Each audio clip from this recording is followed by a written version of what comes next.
Right, the real business of this morning is the second keynote presentation of the conference, and it will be my great pleasure in a moment to introduce Dr. Mohammed Elmeski. Mohammed is a Senior Education Policy Advisor at the Prime Minister's office in Morocco. He works in the area of comparative international development education, and his experience is in the areas of educational reform, operational management, change leadership, monitoring and evaluation, and capacity development. So I'd say you tick a lot of the ICSEI boxes there, Mohammed, in the work. Projects in his work have taken him to a number of locations, the US, Central America, the Middle East, Africa, and South Asia, in addition to work in Morocco and in Africa. He has held recent positions at Arizona State University and at AIR, the American Institutes for Research, which is an institute dedicated to increasing the effectiveness of education at all levels through research and evaluation. I think Mohammed takes a very pragmatic perspective on the problems facing education and therefore society in Africa. While problems are significant, and they are, in areas such as absence from school, inequitable access to education, teacher supply, and digital learning, this is only part of the story in Africa. It's not the full picture. So this morning, Mohammed will address the title, Leading for Learning Effectiveness and Improvement, Examples of Promising Synergies from Africa. And in this, I think he departs somewhat from a narrative that frequently focuses solely on educational problems in Africa. Instead, he's going to highlight some evidence-based practices introduced by national education agencies and civil society groups that have been proven to foster improvements in schools across Africa. And I think he'll focus in particular on the power of networks for solutions, for networks of schools to solve problems. And I think to me, this topic illustrates one of the strengths of this association, of ICSEI. One of the characteristics of ICSEI is its global reach, that it really reaches everywhere. And this was reflected in a slide I showed yesterday, where we have 41 countries, people from 41 countries represented here, 6 continents. As Jim said, we don't have Antarctica yet, but I think they're working on that. Many of us are members of national or regional educational associations, and almost by definition, they are local. We tend to get the view from our region, whether it's North America or Australasia or Europe. ICSEI is global, and that I think is something that we need to bear in mind. We move beyond our own backyard and we see what goes on further afield. So these lessons, I think, can oftentimes be revealing, and they're quite relevant to our context. So I welcome today Mohammed's broad focus on education in Africa, a region of vital importance globally. This, I've no doubt, the talk will be of interest to our delegates attending from Africa. For example, colleagues here this week from Ghana, Kenya, Morocco, Nigeria, Sierra Leone, South Africa, and Togo. But I think in the context of an increasingly interconnected world, educational practices and particularly successes in Africa are of relevance to everybody engaged in school effectiveness and improvement, regardless of where we live and where we work. Africa represents a very significant proportion of the world's population, with over 1.2 billion people. So it's about 1/6 of the world's population. So I want, on behalf of ICSEI, to thank Mohammed for coming to speak to us on this intriguing topic. And I look forward to hearing your analysis. So over to you, Mohammed. Thank you very much, Damon.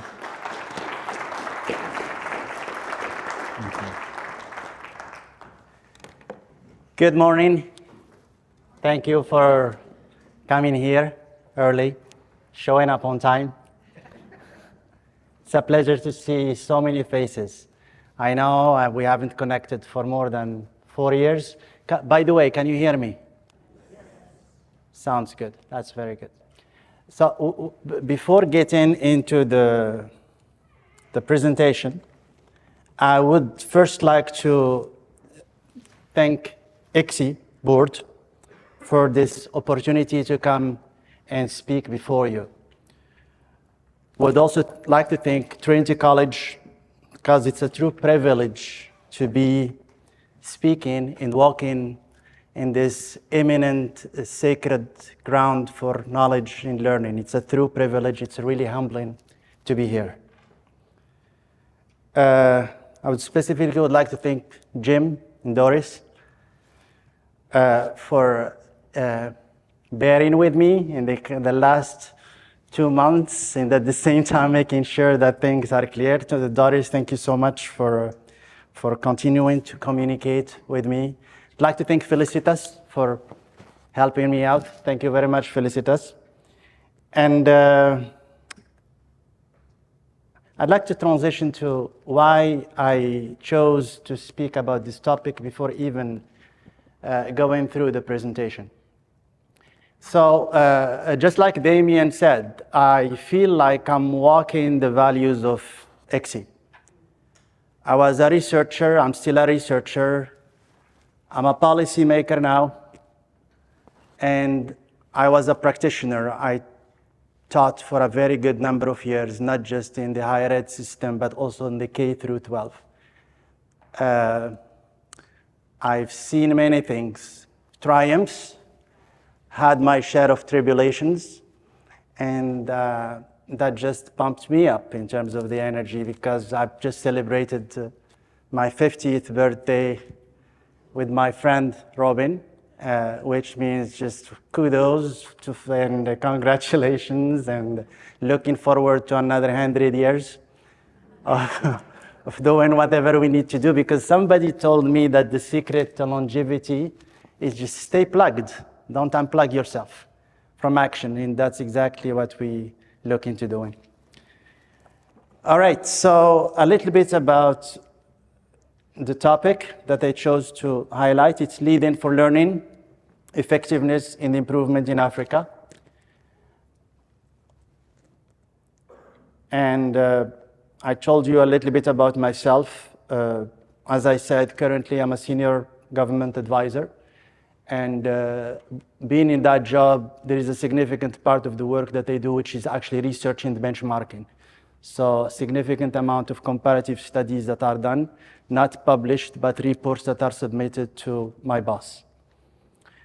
Academic background in organizational leadership and program evaluation, and really true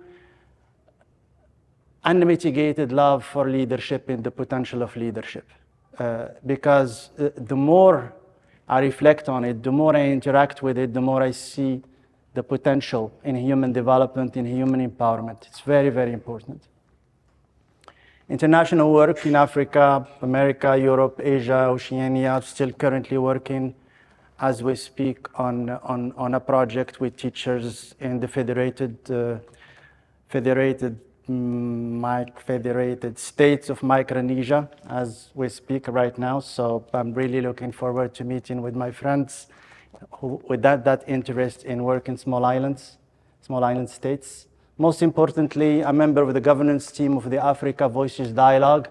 As you will see, it's going to be a very important part of my advocacy, the thesis I'm making today about the value of connectedness, but also the executive committee of the Global Alliance for Social Emotional Learning, the Nordic Center for Conflict Transformation, the Global Belonging Cooperative, and also a fellow researcher on the international study for teacher leadership. This is why I was late to bring the presentation. Of course, I'm all these things. Like, I'm a dad, I'm a very proud dad of 2 kids, love them. Son, brother, husband, friend, colleague, citizen, fellow human, just another brother. And a very loyal brother, trust me. Few facts about Africa. Just like Damien said, the 2nd largest continent in the world, making up approximately 22% of the Earth's total land area and 6% of the Earth's total surface. The 2nd most populous continent in the world with over 1.1 billion people. Over half of the population of Africa is under 25 years, which makes it the youngest population in the world. Over 1,000 languages are spoken in Africa. Some people are saying 2,000 languages. If you fit some of the countries, you know, this is what it's going to look like. You can fit the United States, China, Eastern Europe, India, Italy, Germany, France, Spain, Belgium, Portugal, and the UK. It's also very important because I find this is a sobering book to read, really good book to read. And one of the famous quotations from the author of this bestseller is that no other continent has endured such an unspeakable, bizarre combination of foreign thievery and foreign goodwill. I think a good person to speak about that, which is another book recommendation to make, which really brings it to the core of why I choose in my PhD to do comparative international development education, because it's really about education, but the so what, why, the purpose, how is it changing lives, and the what then. And this is why, after more than 19 years of living in the United States and working in the United States, I felt like maybe there is a better call for me. Come and work in Africa in collaboration with my partners all over the world. This is another useful read, The White Man's Burden. I think you're familiar with it. Again, it's very important for us as educators. It's not just focusing on outcomes like learning, academic, socio-emotional, but the so what. Because when students are connected with the purpose of learning, when they see meaning in why they are learning, everything else falls in place. And this is the challenge of the 50% of the world's youth who are in Africa. So The White Man's Burden, just as a summary, I think it's very important. By economists from the New York University professor and Brookings Institution senior fellow William Easterly argues that the global humanitarian and aid system is fundamentally flawed. We've been observing this for more than 25 years. His main critique is that the international aid system prioritizes top-down, centralized, and tightly directed aid distribution. I worked in international development between 2012, between exactly 2014 up to 2021. So I've written hundreds of reports from the countries I worked in and with. And much of this observation is valid. Because the aid community is also so disconnected, it creates big plans and sweeping missions that are overly ambitious and completely unsuited for the reality on the ground. It overlooks local needs and concerns, and it rarely holds itself accountable for its failures. I remember once I was so focused on an impact evaluation study in Uganda, and we were working on the impact of a UNICEF program on the registration of kids, birth registration. And I went to the Ministry of Health to speak with the senior director. And he showed me a sobering map, and he called it, in the development community, you got to watch for your disease. And I said, what is that, sir? He said, your disease is called pilotitis. Pilotitis. What is pilot study? Pilot. He showed me a map where almost 50 projects are working in one country with one purpose, but no project is speaking to the other project. So he called it pilotitis disease. It's very important to keep that in mind because nobody is questioning the nobility of the good heart of the many people who work in development.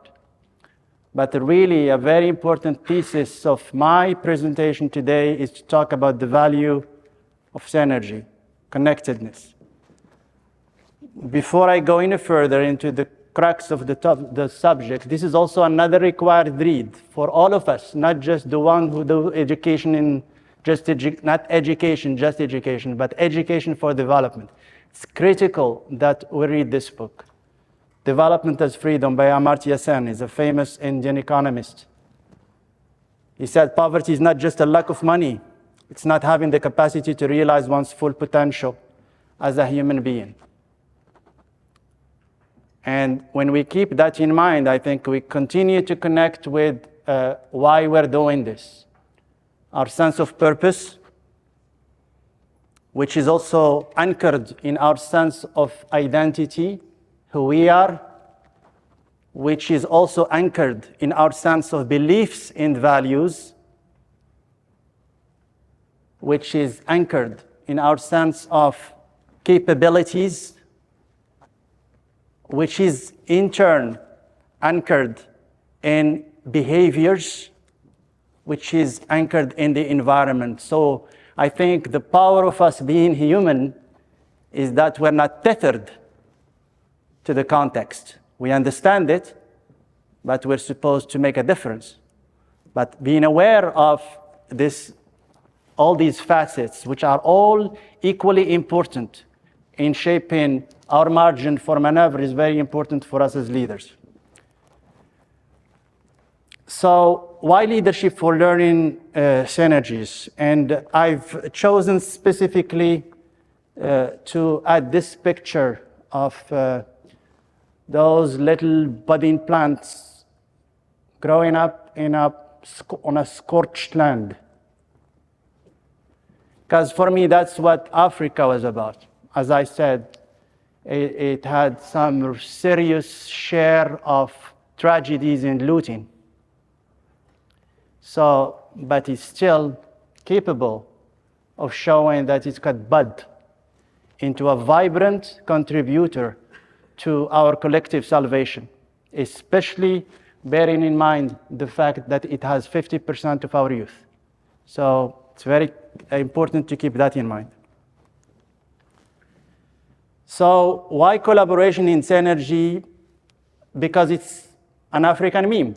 All of you know about this. If you want to go fast, go alone. If you want to go far, go together.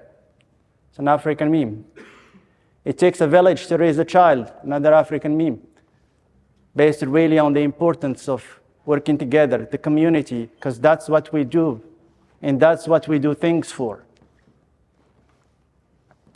Synergy is also a building block of the ICSEI's DNA.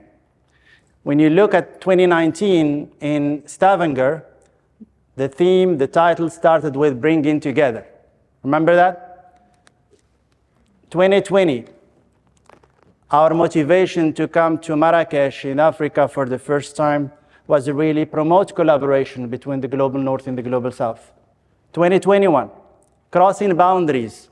It's really big. It's a very important piece of ICSEI's identity. Crosses boundaries and building bridges. 2022, equity, quality, sustainability. For me, it's also there. There is not spoken, but it's there because we're speaking about equity, meaning all means all. 2023, collaboration and local solutions. And 2024, even if it's not mentioned, then the focus is on professional education for enhanced school effectiveness. But when you look at the text description of the theme, it's really focused on the collaboration between the pre-service institutions and what happens in terms of in-service development. So it's all an ongoing theme. Because it's not because ICSEI just happens to have a good heart, but it's our means to really relevance as professionals. Because we know, we've figured it out, that we don't have the solution, but the solution exists amongst us. Another because Africa is an incredibly resourceful continent, and I insist on the word resourceful, not resourced, meaning it's capable of coming up with solutions. It's simply self-defeating. Damien perfectly captured that. that the only dominant narrative is one of destitution, ignorance, and despair, especially in education. We're not your step to heaven, okay? We don't need charity, okay? You don't need to give us a little bit of money to feel good. We're part of the solution. It's very important to keep that in mind. So again, there is another side to the story, which I want to share with you. So by 2030, young Africans are expected to represent 42% of the global youth. That's huge. The future of Africa, and arguably the future of the world, hinges on the quality of education of the African youth. Because I do imagine that it's not just about Africa benefiting Africa, but since we've all come to the realization that we're more interconnected that we would like to recognize, I think the ability for communities to shift from one continent to another to work interdependently is very important, and we want to facilitate more of that. So this is why I insist on the fact that Africa's problems are global problems and Africa's solutions are global solutions. What's out there? Education for liberation. I'm just taking you a little bit back into history. Now, some of the founding mothers and fathers of the African movement. The Kenyan politician, environmental activist, and founder of the Green Belt movement, Wangari Maathai. Famous quote from her: "You cannot enslave a mind that knows itself, that values itself, that understands itself." So that sense of empowerment has been, that sense of agency, and that's the core of what education is about. Yes, literacy, numeracy is very important, but really connecting with your divinity, connecting with your mission, connecting with your ability to make change is very important. You're all familiar with this one. The late Nelson Mandela, where he's saying education is the most powerful weapon which you can use to change the world. The late Kofi Annan, education is quite simply peace building by another name. It's the most effective form of defense spending there is. Abdoulaye Wade from Senegal, education for all seems to be the product of the type of distributive justice that is no way related to the individual. The late Julius Nyerere from Tanzania, education is not a way to escape poverty. It's a way of fighting it. The first female president in Africa, the president of Liberia, urging youth and encouraging them. I say, if your dreams do not scare you, they are not big enough. So I think it's important. The call is there. The call is deep. People know what they want. There is nothing selfish about it. It's something that's inclusive of everyone. Leading the way, some of the early pioneers of educational synergy in Africa, I think it's very important, even in your education partnership works, to connect with this organization, FAWE, the Forum of African Women Educationalists. I think it goes back to 1992 when it was founded, and it was by 5 ministers of education at that time, the late Honorable Vida Yebou of Ghana, the Honorable Paulette Misambo of Gabon, and the Honorable Alice Tiende Drebego of Burkina Faso, and the Honorable Dr. Fei Chong of Zimbabwe, and the Honorable Simone de Command of Seychelles. 1992, when this organization was founded, still doing great work in Africa. It's a very important repository of not just memories, but possibilities, what worked, what didn't. As an organization that I have deep respect for, ICSEI, and I continue to show them, and I'll show them a very good, I think that will make their hearts fill with pride. I will keep it as a secret, is you got this capacity and this openness to learn. You're not afraid. And if you're not afraid and you genuinely want to learn because you want to help and you really see the bigger purpose, your moral compass is set right, I think this is the potential of some of the organizations that you want to work with, plus also the more than 300 universities that are out there. Their education colleges happen to be at various levels of capacity, but it's there and it's focused on various levels of challenges, issues, and opportunities. We want to know what's going on in our European classes, American classes, Australian classes, name it, classes. Let's just have some conversations in joint research, joint collaboration with our African colleagues. I think it would be a good start. The movement is gaining momentum. One of the driving institutional umbrellas of the movement is the African Union 2063 agenda for the Africa we want, which set 20 development objectives by 2063. Now, I only stick to goal 2, which is well-educated citizens in skills revolution underpinned by science, technology, and innovation. What you're seeing on the right side, that's not the agenda's thing, but it's really from Partnership 2021, Partnership, the 21st Century Partnership, which really is focused on the integrated definition of education quality. Keep in mind, for example, we're talking about life and career skills, learning and innovation skills, information, key subjects, etc. That integration of all of these skills is very important. But here is challenge number 1 that we need to stay mindful of. We cannot lose sight of the purpose. We're doing this, we're connecting, we're working together because there is somebody out there that we need to serve and work with. The child, the parent, the teacher, the community. Many of us are working with public money, and our fiduciary, the ethical duty is making sure that we do the best we can to serve that purpose.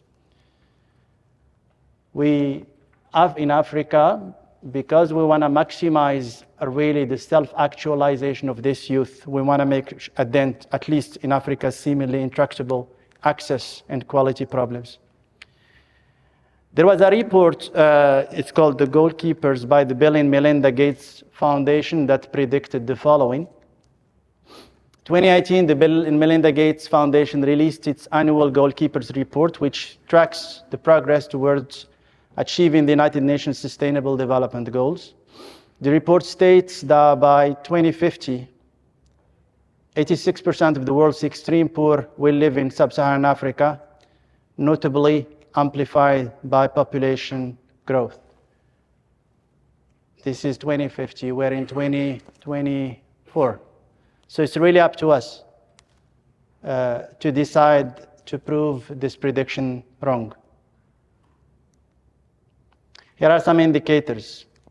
Keep in mind, because again, it's part of the Africa's track or a progress towards achieving its identified goals. Percentage of children of preschool, of school-age children attending preschool. So the target value by 2023 was 87%.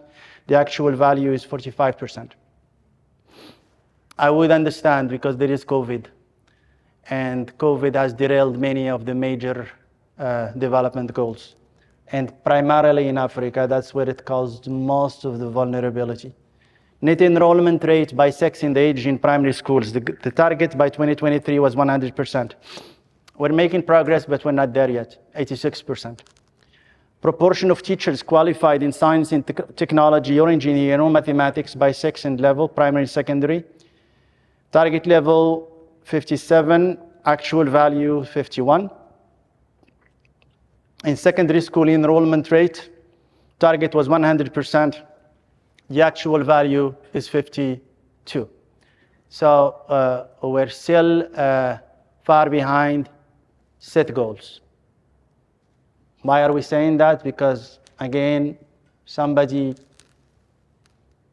said that without clear sense of your milestones of where you're going, then you're not really going to be able to measure progress. I think it's why we want to be grand and want to be purposeful, and we really feel like we can work together, but at the same time, we keep our feet on the ground, and we understand that there are challenges in terms of implementation, challenges in terms of the policy side of things, challenges in terms of definition of who gets what. Is it health? Is it education? Is it social protection?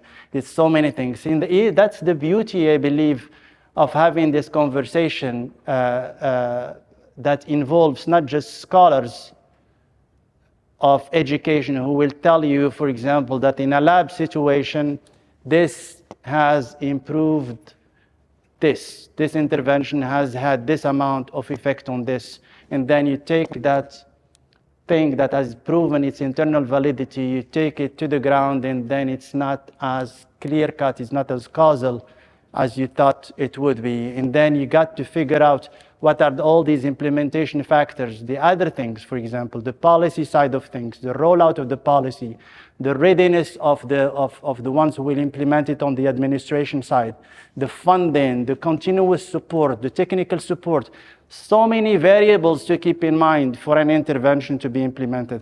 That's the level of sophistication also we're driving towards by doing what? By doing two things. By also, in a community like this, where we're not just the researchers, but researchers, practitioners, and policymakers, because we want to make each other comfortable so that we can move forward. Challenge number 2, achieve critical mass and coherence of impact.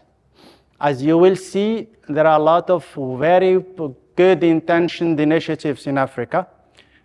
I think up to now there are around 1,000 edtech startups, which is quite a good number, very encouraging. If I look, for example, the United States, there are around 1,385 startups, ed startups, that are really focused, especially established companies. And when you got 1,000, it's still for an entire continent to compare to a country, so it's small, but still I think it's a step in the right direction. But really the challenge is have collective impact, coherence of impact. So this is why I called it the multiple threads of support for educational improvement in Africa. They are colorful, they exist, but they are not connected. So you got bilateral and multilateral cooperation. Governments, through their ministries, and through teachers, and through all I would say, the formal public delivery systems, the universities, private sector actors, and the nonprofit. Really, my focus right now largely is going to be on the startups, on the small organizations, especially the entrepreneurs, the people who are trying to take initiatives and not just waiting for the government to give them everything. Maybe I would just want to mention something in terms of the African universities, because this is why I think it always continues to be an open invitation. And I think we could see the fruit of that, especially after 2020, because I think if there was a study to track how many research collaborations happened after 2020 between ICSEI universities and universities in Africa, I'm sure we're going to see a bit of a surge in that collaboration. So the African Union launched in 2018 what's called the African Union Education Innovation Prize. It was an award established by an African Union Commission to recognize and support the work of education innovators across the continent. So these are just examples of entrepreneurs, but for more details, there were 68 projects in 2018 that won a prize, or there were 10 top prize winners. So for example, in Ghana, there was the Ghana Science, Technology, Engineering, Mathematics kit for students. I won a prize for $100,000. In Togo, the mobile laboratory for schools without access to laboratories with a $40,000 prize. So these are homegrown innovations that we're talking about. In South Africa, promoting the culture of reading through fun stories in the native language, prize of 15,000. Seeds Learn Share in Madagascar, teaching soft skills in an innovative way. Tanzania, delivering fun and animated learning content across platforms, including radio, TV, SMS, and smartphones. And there was Senegal, the Grandmother Project, focused on the conservation of local culture through education and by engaging the community. Then there was the Big Bang, the Cameroon Integrated Learning Management System. The Phenomenon Technology in Zimbabwe provided low-cost excursions to schools in Zimbabwe through virtual reality.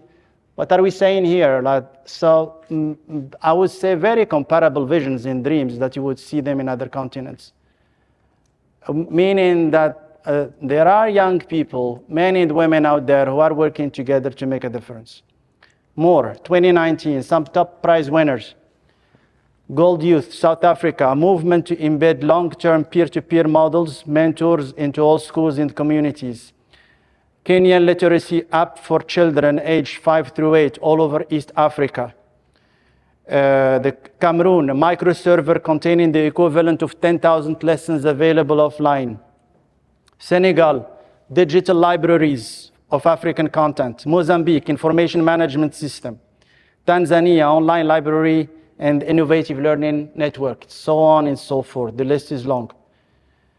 EdTech in North Africa. It's very important to keep that in mind because, again, the North African startups are also amongst the biggest innovators at the African continent. Really, I think the leaders, you got Nigeria, South Africa, Kenya, and Egypt. These are really big leaders where you also have EdTech companies with values more than $1 million and expanding in terms of the solutions that they are providing at the local level.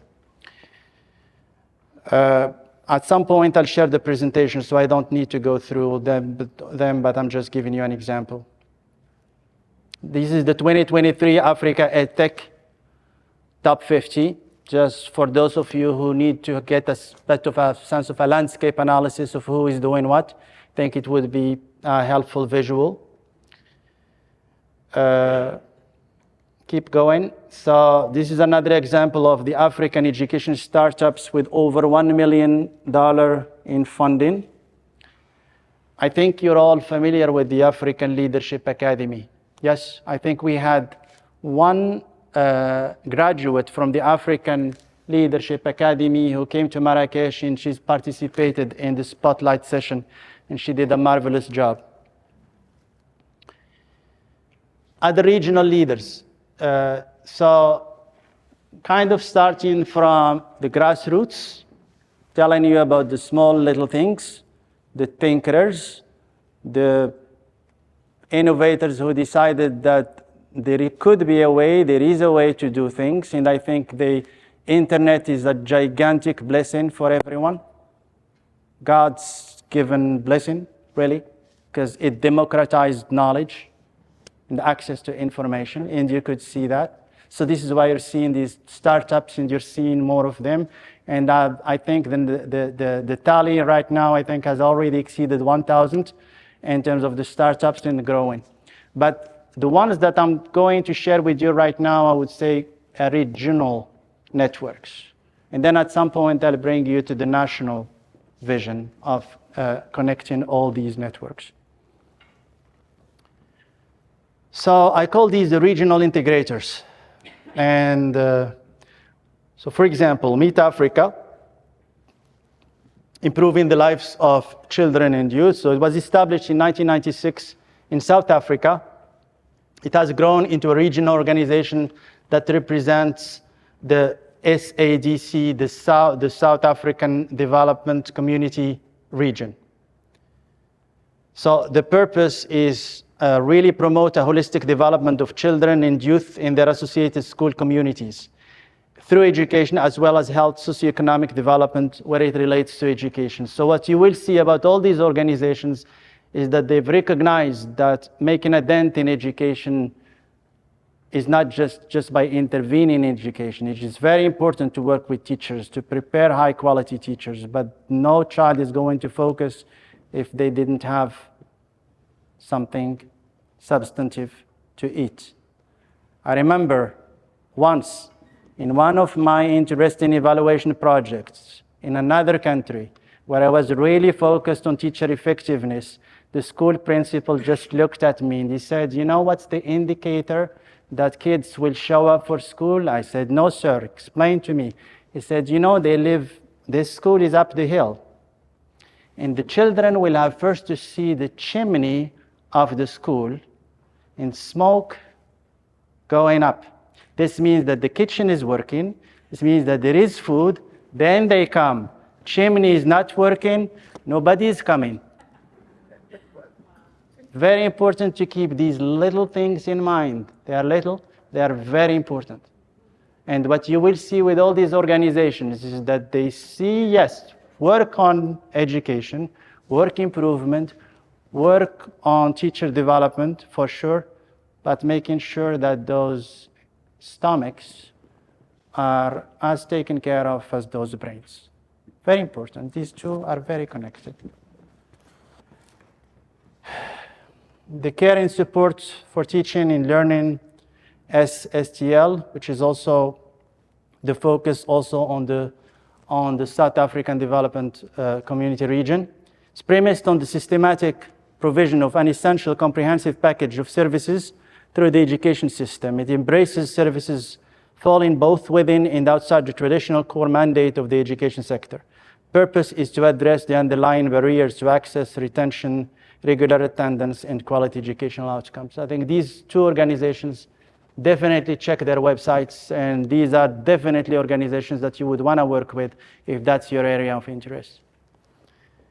Really wonderful, because it also reminds me of the comprehensive resource centers in the United States in terms of really making sure that schools are not just left to try figure it out themselves, but you got to support them.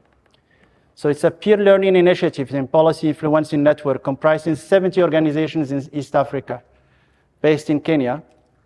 The network aims at realizing equitable quality education for all East African children by leveraging local knowledge and expertise to influence education policy and practice.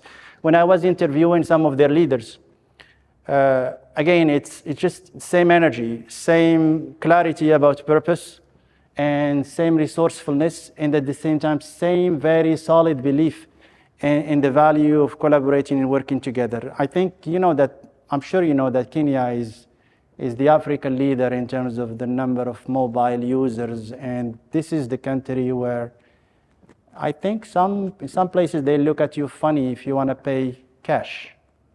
Everything is done with your mobile phone. So that just tells you something about where things are going, and where you keep that thing in mind, because these are the catalysts that we want to work with, because these are the ones who are going to pull all of us together. Ghana, West Africa. So transforming teaching, education, and learning. Ghanaian not-for-profit organization that provides technical assistance using local talent and expertise to support the educational system in Ghana. Again, it's not just, it's the technical assistance, it's the research aspect. It's really, again, when I interviewed the person in charge, there is so much focus also on working with leaders.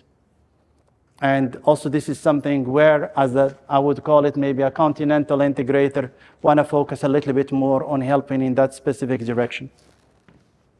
The network, very important, is the Africa-wide civil society network on inclusive reintegration in the community-based peace-building strategies. It's focused on conflicts, and especially work in conflict areas. And this also specifically worked also on not just reconstruction, but peace building. And you're all familiar with the Sahel region. You're familiar with the coups that happened in the Sahel region. So what we hear is that the French were kicked out, and then they were replaced by the Russians, the bad Russians, the good French, and that's it. It's much more complex than that. And your scholars, researchers. Okay, so again, by also working with these organizations that are working on the ground and really working on making sure that the kids there, the families there, not because of war and displacement, still there are safe sit-ins and opportunities for them to learn. Otherwise, they are sold into human trafficking. I think I shared something before about, do you know how many slaves exist today? Or like, what's the count? 2024. What's the latest count from the human rights organizations? People who are actually documented as slaves. How many? Give me a number. 2 million.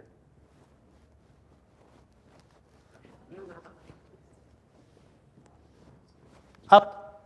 6. Up? 50 million. Yes. 50 slaves. Very important imperative for what we do as educators, because we are in human empowerment, in human development. At the core of that is human liberation. Many of these people lost means to be capable.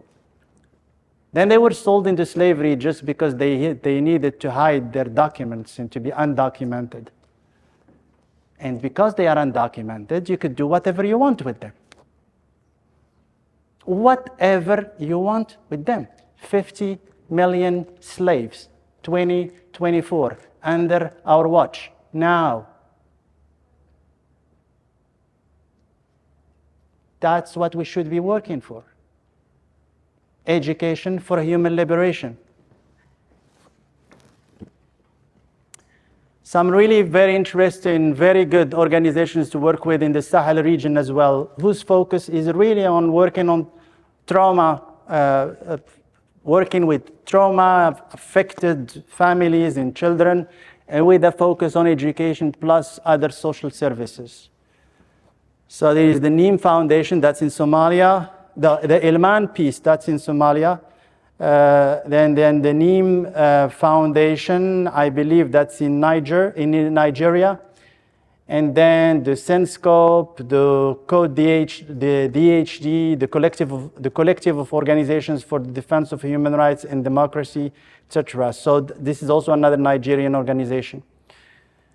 They are all focused on something that is deeply dear to all of us, social emotional learning, and really working with kids with trauma.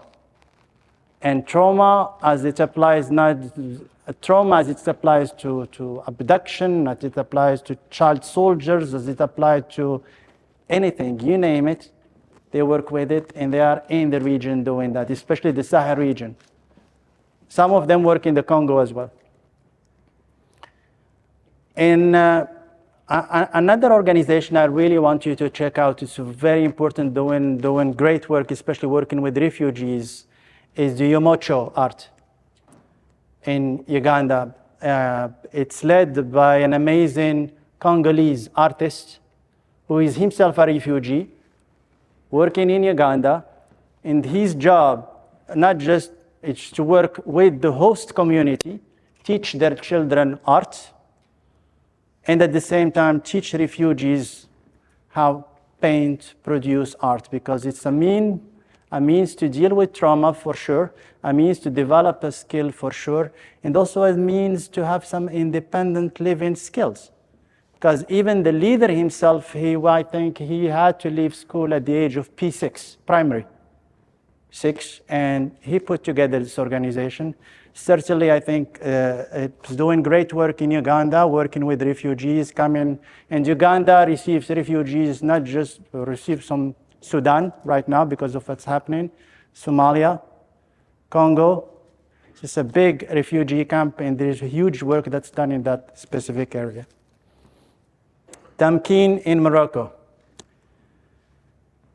So when I talk about Tamkeen, I also think of the UNESCO humanizing vision for education. I think they put together a humanizing vision for education 2050. They call it the 2050 vision for education.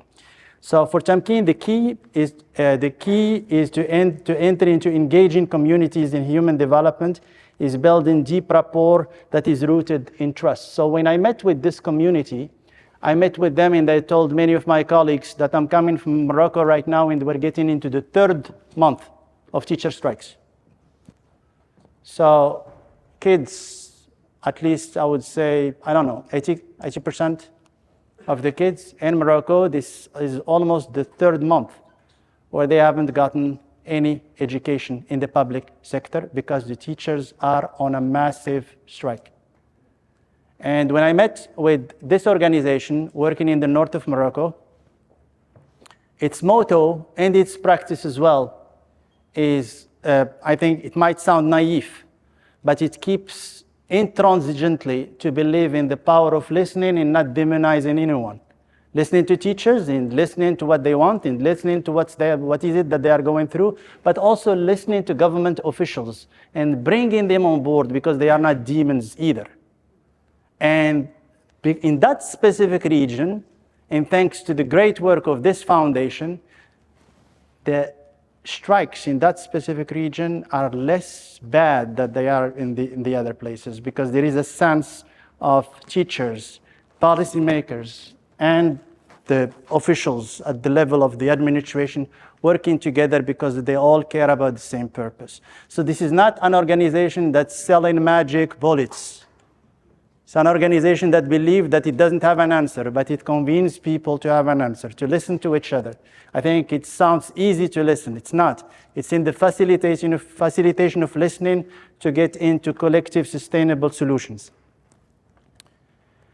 Now, the integrator, the Africa Voices Dialogue, and I promised to finish at 10, but it looks like I'm not honoring this promise. So one of the beautiful things you need ICSEI to learn about this organization is that it was partly born because of you all. That's something to be super proud of. I really would like you to give yourself a round of applause for doing this. It's because of you that we had an organization like this, growing and thriving. So this is an inception story that ICSEI should be proud of, I said, the Africa Voices Dialogue. So in ICSEI, remember, 2020, our collective goal was to connect colleagues from the global north with their counterparts from 157 developing countries. If you remember, that was what we tried to do. Intentionality about dialogue and exchange between educators from North and South opened spaces for strengthening educators' learning communities. That's a beautiful case study that you should be proud to document. Combining multiple ways of knowing and enabled educators, researchers, and policymakers to work together. That's the African Voices Dialogue in Africa, and that's the beautiful work they are doing in Africa right now. AVD has led this mission with lots of faith and lots of love, and it's growing up to be the leading Pan-African education convener, and we have the founding members. They are all here with us today. So the deep intention, and that's the Arabic word for it, is the niya, that comes from the bottom of the heart.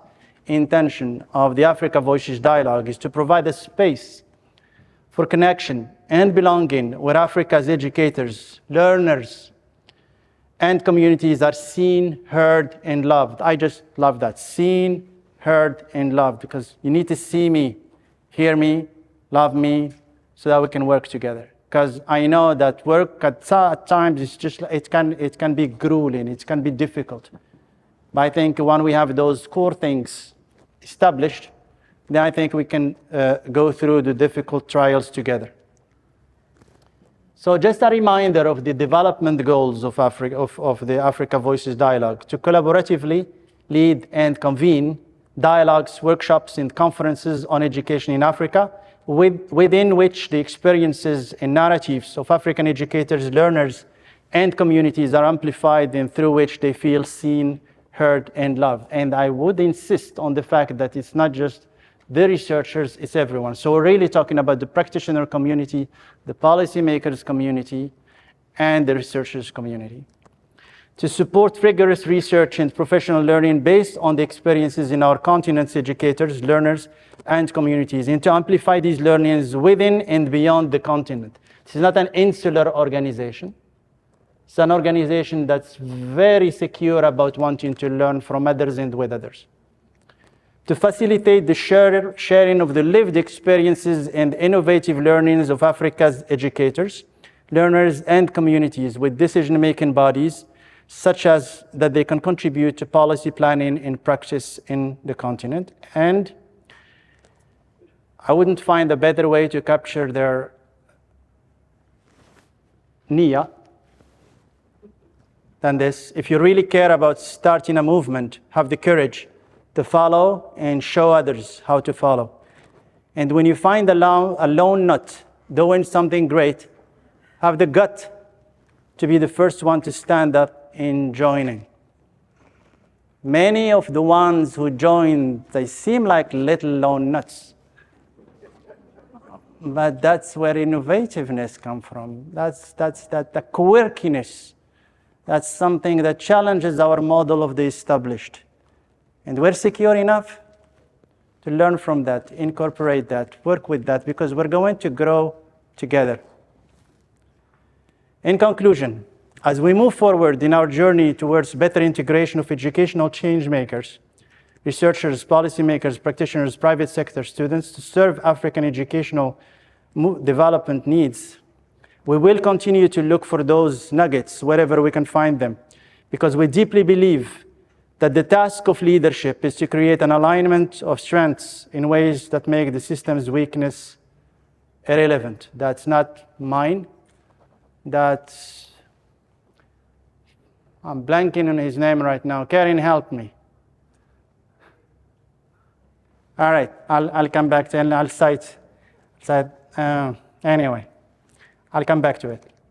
ICSEI has Peter Drucker.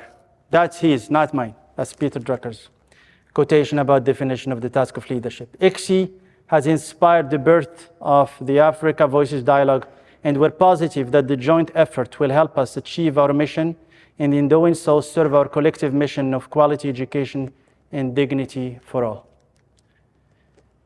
To learn more, I want you to pound in members. Could you please stand up? Aziz, Robin, Andrew.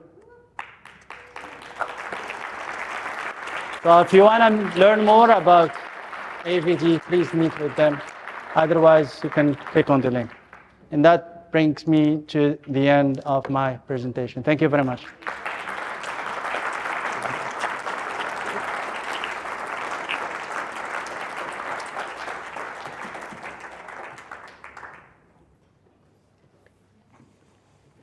Well, wasn't that worth coming in for? Really was.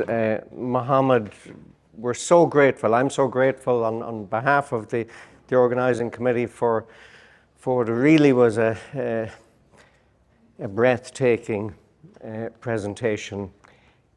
You know, sometimes when I go to a conference, and I didn't have far to travel to this one, but when I travel to a conference, my mark of a good conference, usually on the plane coming home, is how many new interesting ideas have I picked up. Well, you know, I picked up a whole pocket full of them in this one session this morning, so thank you very much for that. You know, connecting networks. And I suppose in introducing you, I had the idea of, you know, so there's a lot of interesting work in Africa. You're going to focus on what's working, what we can draw, the lessons that are already there. There's phenomenal lessons there. And I think you have done great service to the ICSEI community, I know through the Africa Voices Network and through this wider community here through the keynote. You've done great service in communicating the breadth and the depth of the initiatives that are underway in a pan-African environment. And who can connect them? Well, I think you made a fantastic start on it today in communicating the connectiveness that out there. I'm not sure that they're connected yet. I think those dots have yet to be joined. But you're not a lone nut, but you certainly have started the process really, really well in encouraging us all to think about the richness of the initiatives and the activities that are out there. And I think globally and through ICSEI, if we could simply assist you and your colleagues throughout Africa in connecting those dots, I think there's an electrifying lesson to be learned, not only for Africa, but I think looking at some of the initiatives that you have highlighted, there are serious lessons to be learned here for the rest of the world. So I'd have loads of questions. I'll throw them to you later, later in the conference, but I really want to bring people in on this. I invite any questions that we have, and could I just ask when you're posing a question, if you just state your name, please, and where you're from. Now, Pierre, our board member, is going to help with a roving mic. Pierre is in the house. He is here. So just if we have any questions for Mohammed in the first instance.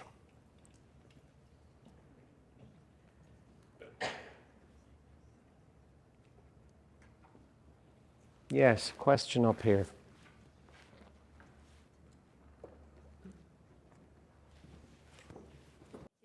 Hi, my name is Michelle Yuti. I'm from Switzerland, as well as Pierre.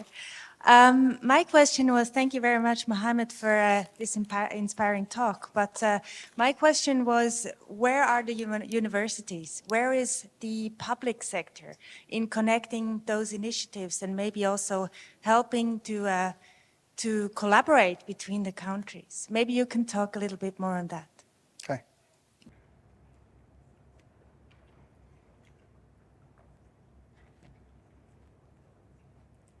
Any more questions?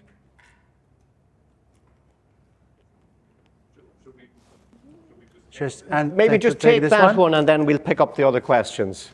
So, yeah. Okay. I'll give you a serious answer and the facetious one. Facetious one, they are waiting for AVD to come and bring them into the fold.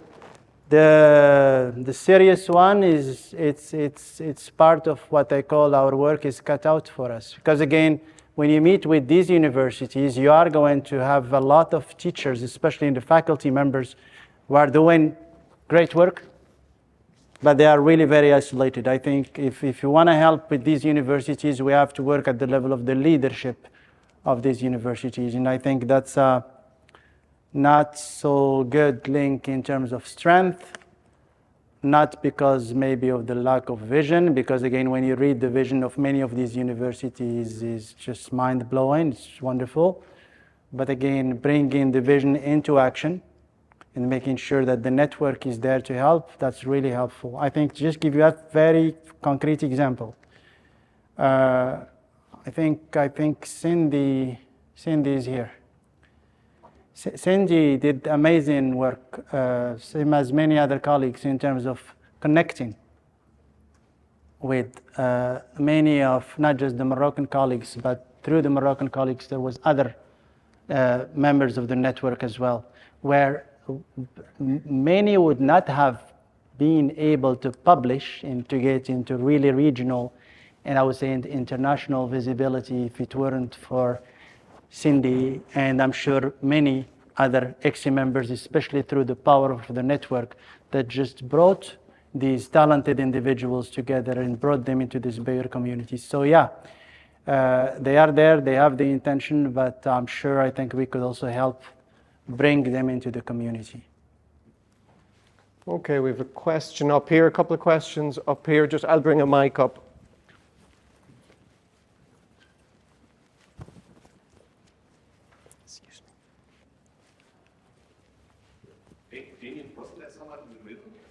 We'll take next. Yeah, go ahead.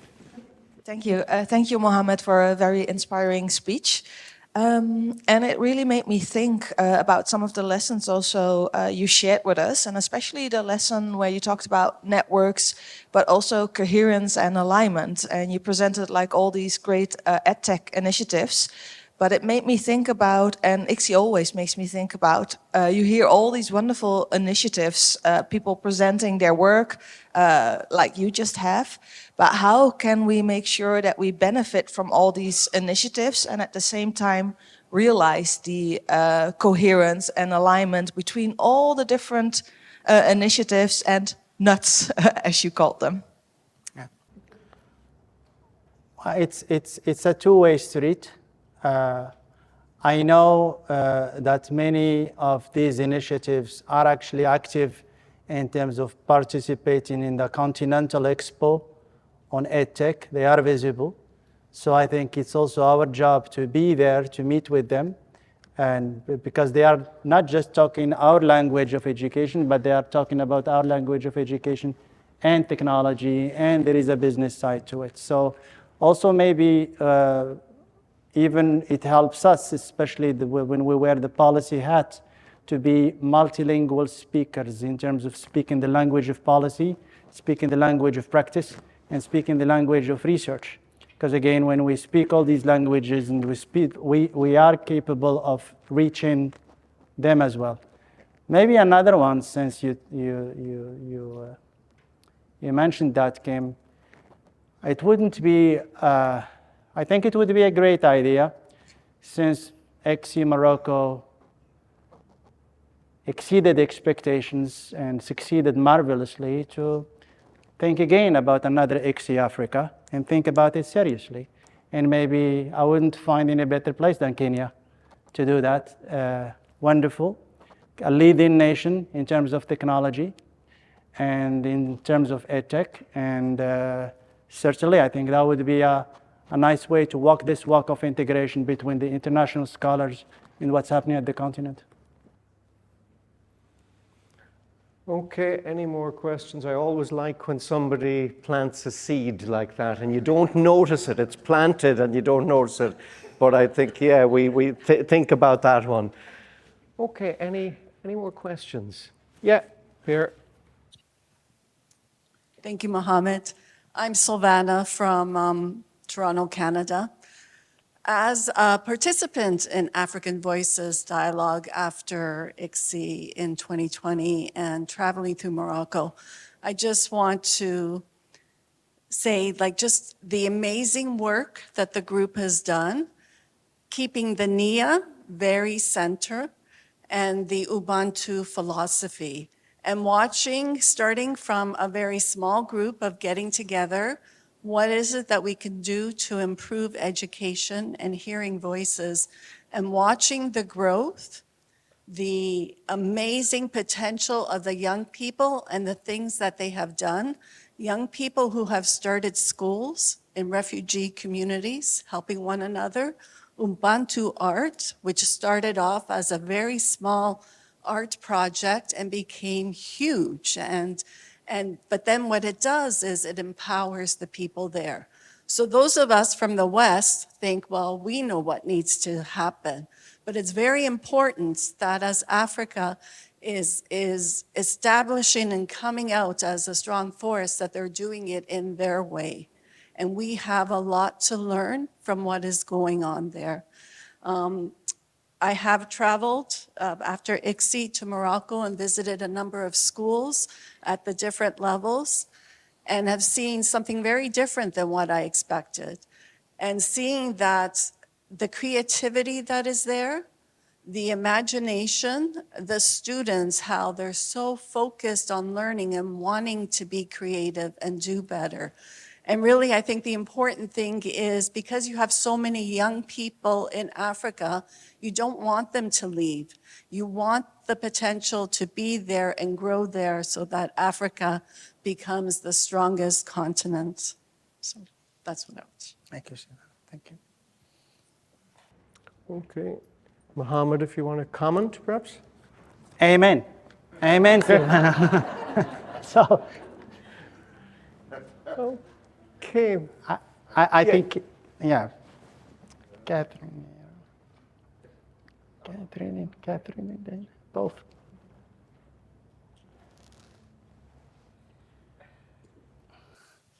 Thank you, Mohammed. What, if you could think of some challenges, for us to bring back to our own countries about theoretically or practically adjusting or readjusting the approaches we take to supporting youth who are at risk of educational underperformance or failure. What can we learn from Africa that would inspire us to do improvement as we go home in our local communities? So rather than thinking of what can Africa learn from us, what can we learn from Africa?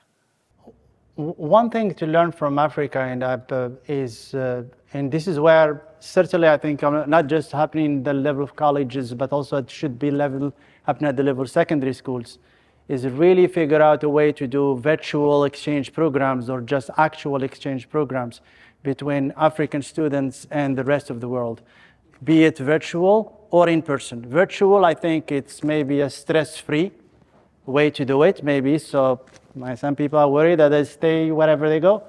But anyway, a virtual one would be wonderful. I think it's unbelievable the power of that, because I know right now I'm familiar with the fact that there are students in Marrakesh who are working with fellow students in Indonesia and other fellow students in Canada in the same virtual classroom developing solutions. It's powerful, it's organic, it's doable, and this is something certainly that we could share with the rest of the world. Because again, it's not just come and see us and see how we do it, but at the same time, it's really through co-creation of solutions, because that's what it is. Because I do imagine it's very plausible that a child born in Canada would want to have a job, I don't know, in Nairobi, or South Africa, or you name it, same as a Kenyan child. It's just, that's where things are going right now. Speaking with Emily yesterday, I was just telling her about the race for nurses and how many organizations are opening up in Africa to train nurses and to send them to Europe and to send them to Canada and to send them to America, just because of the huge shortage in terms of nurses who were working in retirement homes. I was in Korea just 2 months ago, and there are universities that are open to offering something like 30 scholarships free charge. Just come and sit, because also of this problem of not really having enough young people to really contribute to the local economies. So it's not just about doing good for Africa, it's doing good for the rest of the world. Everybody wins. The other possibility as well, I think, which is, I think we should be open to it, and the Africa Voices Dialogue could be a platform that facilitates that. I think right now, many continents and countries are having those really nice, it's not a competition, but our activities where some of the leading teachers show their activities, show like specific things, innovations, impact in the document, that also Africa Voices Dialogue could convene this type of exchange. And it has the platform to do it. Sorry to put you on the spot, but I think it's very important to do that as well. The sky's the limit in terms of possibilities, for sure, but you start with the fact that you're coming to Africa for, I would say, a mutual partnership, mutual help, rather than just help the rich of the earth. Okay, just a comment here on that, and then we have a question up here. Yeah, very quickly. Yeah, very quickly, if I can make a short comment on Karen's question that was focused on underperforming and what you can learn from Africa in order to help those students who are underperforming, or those young people who are underperforming, perform better. I'm going to build on what my friend Robin said in her presentation yesterday morning. I think that's what we're doing is we're focusing first on people before we focus on the outcome. That is to say, just focus on those human beings as human beings and try to deliberately develop every human being. And then the outcome will come. But if you go through the people first, and then through the process second, and then you focus on the product third. That's it. Thank you very much. And Catherine, also. I'm not entirely sure how I'm going to pose this question because I don't quite understand it myself, but I'm going to start with the negative and come back to your positive. I'm working with a group, a series of groups, mainly church groups, political groups, and it's about trying to change the narrative about refugees, immigrants, and so on, because it's so hugely problematic in so many countries. Here in Ireland, UK, across many countries in Europe, and in terms of the kind of right-wing discourse that's developing. And I was down in one part of the UK recently, and the British government, in its infinite wisdom, had moored a boat that they were going to use for various, immigrants to be put there, refugees. Ironically, they were actually mooring it exactly the same place where a prison boat used to be moored about 20, 30 years ago when this prison was too full. So the local people were horrified, remembered it as a prison boat, demonstrated against these people, these black people from Africa. I'm actually quoting from one of the local newspapers. So there is this huge disparity, conflicting ways of talking about these issues. And Mohammed, I completely sign up to what you're saying and what you've shared, and it's a wonderful, positive basis. So how do we then use that, integrate it in changing this negative dialogue, which is why do all these people come in our boats and disrupt us? Because that is the politically dangerous narrative that is, swarming across, and I use that word on purpose because that's the word that's been used to me. And I think it's how we tie the two. And so this is what we're trying to do, and it is through this whole network of church and political organizations that have been set up recently to come together to try and change the dialogue, to actually talk about, obviously, what immigrants, refugees bring to our country, all of this kind of stuff. And very significant people in different places in the UK are kind of signing up to this way of talking. But how do we match that and say, well, yeah, there's Africa full of opportunity and promise, so why are they coming here?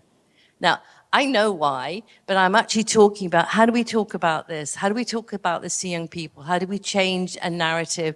How do we begin to talk about these conflicting narratives? Because that's also, if you talk to teachers in schools in many parts of the UK, they struggle on this. So I am raising a question that we are struggling with about how to talk, how to operate, how to project a political narrative that is so vital for so many people. Catherine, I'm going to just try to answer in less than 30 seconds. And I promise we're having dinner, yes? Promise we're going to talk about it in more detail. I don't know, it's not an escapist way to describe it as messy, very, very messy. But really the approach, and this is the political hat in me right now, is sometimes knowing the truth is not enough.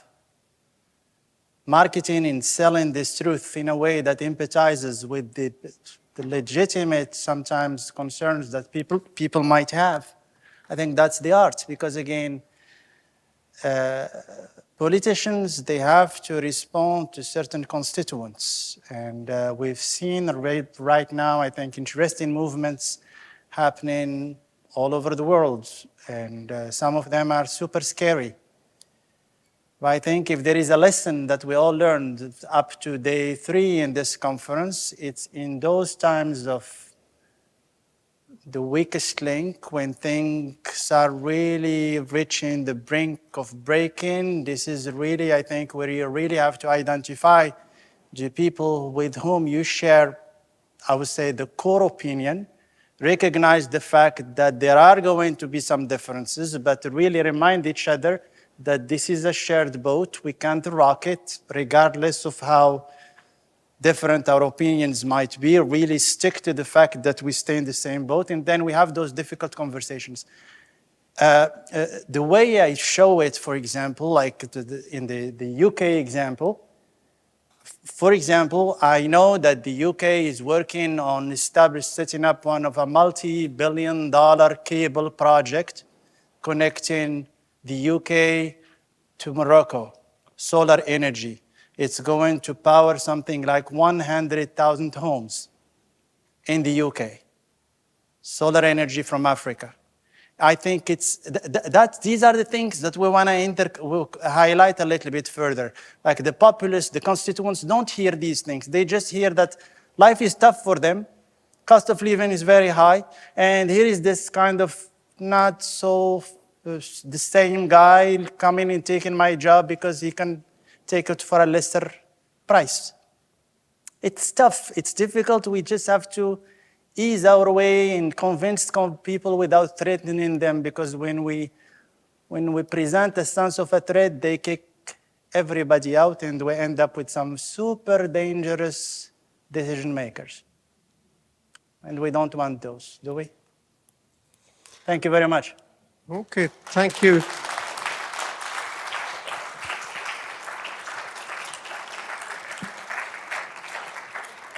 We have reached the end of the session, and I think it's been absolutely fascinating, and the questions have been fascinating.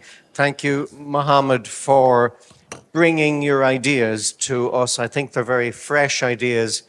They're thought-provoking, and as I said earlier, they are of importance to Africa, but they're also of importance to the world. So thank you very much. Thank you, Damien. Thank you. And thanks to everybody for coming.